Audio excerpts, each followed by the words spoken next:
लोकसभा के समय हमारा गठबंधन महाराष्ट्र में चुनाव जीतता है। उसके 4 महीने बाद उसी महाराष्ट्र में बीजेपी का गठबंधन स्वीप करता है, चुनाव जीतता है। हमने थोड़ी सी इंक्वायरी की, पता लगा कि लोकसभा चुनाव के बाद इलेक्शन कमीशन ने महाराष्ट्र में जादू से 1 करोड़ नए वोटर पैदा कर दिए। लोकसभा में और विधानसभा में 1 करोड़ वोटरों का फर्क था। और भाई और बहनों, जहां भी ये नए वोटर आए, वहां पर बीजेपी का गठबंधन जीता। हमने शिकायत की, इलेक्शन कमीशन से कहा, उनको कहा हमें वीडियोग्राफी दिखाओ, इलेक्शन कमीशन ने मना कर दिया। 1 लाख से ज्यादा वोट चोरी हुए और इन वोटों के कारण लोकसभा की सीट कर्नाटक में बीजेपी जीती। हमने ये प्रेस कॉन्फ्रेंस में कहा, इलेक्शन कमीशन ने मुझसे एफिडेविट मांगा और किसी से एफिडेविट नहीं मांगा। कुछ दिन पहले बीजेपी के लोग प्रेस कॉन्फ्रेंस करते हैं, उनसे कोई एफिडेविट नहीं मांगा, मुझसे एफिडेविट मांगा। कहते हैं कि आप एफिडेविट दो कि आपने जो हमें कहा, आपने जो डेटा रखा है वो सही है। उन्हीं का डेटा है, उन्हीं के आंकड़े हैं, मुझसे एफिडेविट मांग रहे हैं। जब इस तरह की चीजें हमारे सामने आती हैं, यानी डुप्लीकेसी को चेक करने की, वही डुप्लीकेसी हमारे सामने जब वोटर लिस्ट में सामने आती है तो एक नया बखेड़ा खड़ा होता है। अब चुनाव आयोग के सामने सबसे इंपॉर्टेंट चीज यह है कि अगर किसी चीज की शिकायत की जा रही है तो क्या चुनाव आयोग सबसे पहले शिकायत की जांच करने पे जोर देगा या शिकायतकर्ता कौन है उसकी जो है वो कलई खोलने पे जोर देगा। ये एक ऐसी सवाल, एक कॉन्स्टिट्यूशनल इंस्टीट्यूशन पे इस तरह का दाग भी लगना अपने आप में शर्मनाक है। आज भी राहुल गांधी ने इस बात को कहा है कि महाराष्ट्र में 1 करोड़ मतदाता जोड़ा गया, वोटों का हेराफेरी लगातार किया जा रहा है। तो क्या इससे चुनाव आयोग की छवि धूमिल नहीं हो रही है? अगर धूमिल हो रही है तो आप लोग लीगल एक्शन उनके खिलाफ क्यों नहीं ले रहे?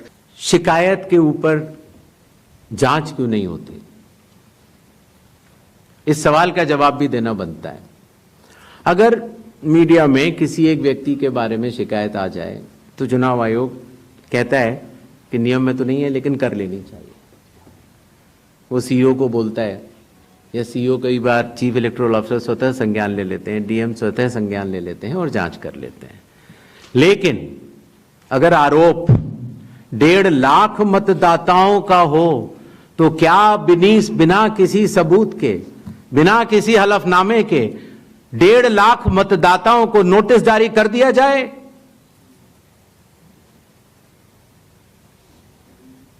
क्या यह न्याय संगत होगा? कानून में न प्रावधान है, न कोई शपथ पत्र है, न कोई एविडेंस है, न कोई सबूत है। तो क्या 1.5 लाख नोटिस जारी करके उन मतदाताओं को एसडीएम के दफ्तर में बुलाया जाए और यह कहा जाए कि आप फर्जी हैं?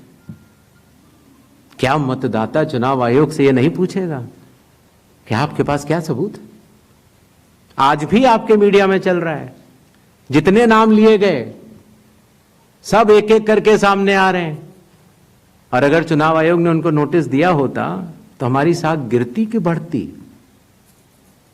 किसी ने सवाल पूछा था तो मैंने सोचा बतलाता चलो। बिना किसी सबूत के किसी भी वैलिड मतदाता का नाम नहीं कटेगा। चुनाव आयोग हर मतदाता के साथ चट्टान की तरह खड़ा हुआ है।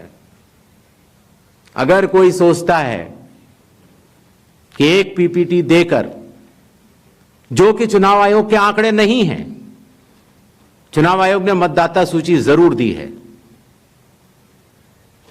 लेकिन पीपीटी में गलत तरीके से एनालाइज करना, गलत आंकड़े देना और यह कहना कि पोलिंग ऑफिसर ने कहा है कि इस महिला ने 2 बार वोट दिया है, इतने संगीन विषयों पर बिना हलफनामे के चुनाव आयोग को काम नहीं करना चाहिए।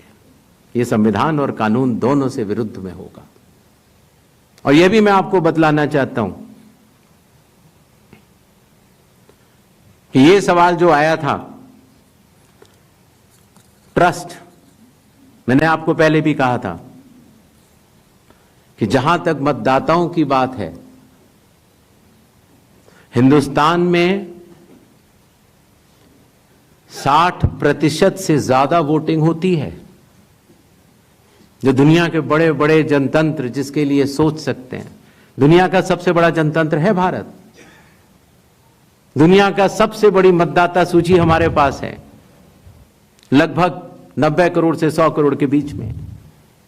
सबसे बड़ी मतदाता सूची, सबसे बड़े चुनाव कर्मियों की फौज, सबसे ज्यादा मतदान करने वाले लोगों की संख्या, और इन सब के समक्ष, सारे मीडिया के समक्ष यह कहना कि अगर मतदाता सूची में आपका नाम एक बार और है तो आपने 2 बार मतदान किया होगा और कानूनी अपराध किया होगा, और मेरे सारे मतदाताओं को अपराधी बनाना और चुनाव आयोग शांत रहे, संभव नहीं। हलफनामा देना होगा या देश से माफी मांगनी होगी, तीसरा विकल्प नहीं है। आपके माध्यम से मैं यह भी कहना चाहता हूं, अगर 7 दिन में हलफनामा नहीं मिला तो इसका अर्थ ये सारे आरोप निराधार हैं और हमारे मतदाताओं को यह कहना कि वो फर्जी हैं, इसके ऊपर जो भी इस बात को बोल रहा है उसको माफी मांगनी चाहिए।